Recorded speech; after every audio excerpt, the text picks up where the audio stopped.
We're going to do some lunch takeout today at Tin Roof, which was opened up just last year by Top Chef alum Sheldon Simeon.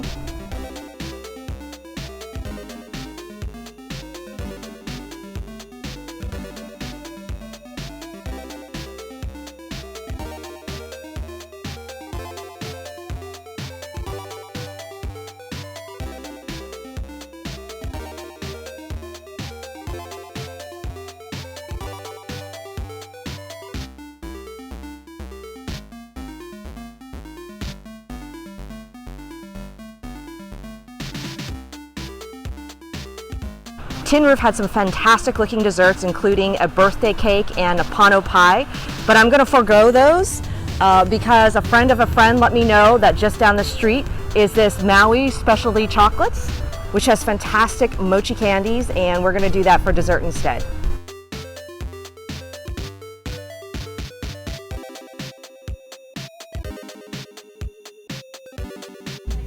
So on the recommendation of the staff and also my acquaintance, I'm gonna get this one.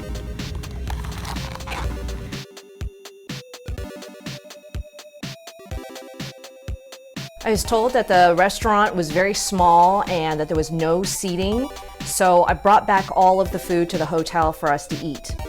We got the Hawaiian poke for $14, and this is an ahi tuna that's served over a bed of rice.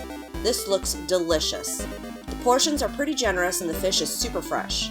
It's sprinkled on top with some Japanese furikake, which is a mixture of sesame seeds and seaweed that give a nutty flavor. You can also purchase an additional bag of furikake, which they call a dime bag, for 50 cents. Here's the poke. You can see it looks really fresh and it's got that deep red color to it. So the dressing that they use for the poke is very creamy and it definitely has sesame in it. You can really taste that sesame oil coming through, which provides a really, really nice contrast to the taste of the ahi. And the ahi is actually very fresh. There's no strong fishy taste to it at all, and it's very soft. Next, we got Chef Simeon's special lunch plate, which is a pork belly served over garlic noodles with a side of cabbage banchan, and then in a separate container as a Hawaiian mac salad.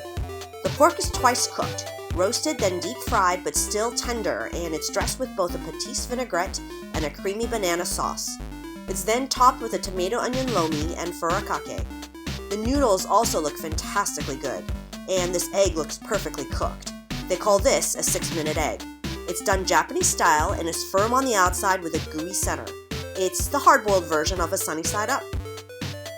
That's really tender. I like it. The sauce is pretty savory. It's what gives the pork belly the savory taste. It's pretty creamy. I don't know, these seem like the noodles used in garlic noodles. It's kind of got a garlicky taste. Here's the Hawaiian mac. That is a really good mac. That's probably the best mac that I've had on the island so far. The noodles are very firm. They're a little al dente. Typically, Hawaiian mac, the noodles tend to be very, very soft. And then I also like that they use pretty fresh ingredients. You can totally taste the mayo in this, and you can taste that it's a really high quality fresh mayo. And they don't really dress it with very much else. There's a little bit of celery, but that's pretty much about it. And then finally, we got the Mochico chicken. This is very similar to a Japanese karaage chicken, which is a deep fried thigh or dark meat. This Hawaiian version is made with a Japanese Mochico flour, so it gives it a bit more of a chewy texture in addition to the crunchy when you bite into it. It's got a flavorful su miso sauce and gochujang aioli on it, and topped with pickled onions and furikake. It also comes with either white or brown rice and the cabbage banchan. It's really juicy and tender. That's super tasty. The chicken is very, very tender. You saw before I was able to just separate the meat with a fork. And I love the sauce on top. It's sweet and savory and a little teeny little bit spicy at the same time. And the furikake on top is also very interesting, and it gives it a little bit of crunch on top of the mochico, and definitely flavors it a little bit with the the seaweed and the sesame. That cabbage is really nice. They've only slightly blanched it, and it's just seasoned with a little teeny bit of salt. So it's a very, very clean side dish, and it complements the chicken very well, since the chicken is definitely a little bit more complex in flavor. Okay, here's the mochi that we purchased at Maui Specialty Chocolates, and let's take a bite of this.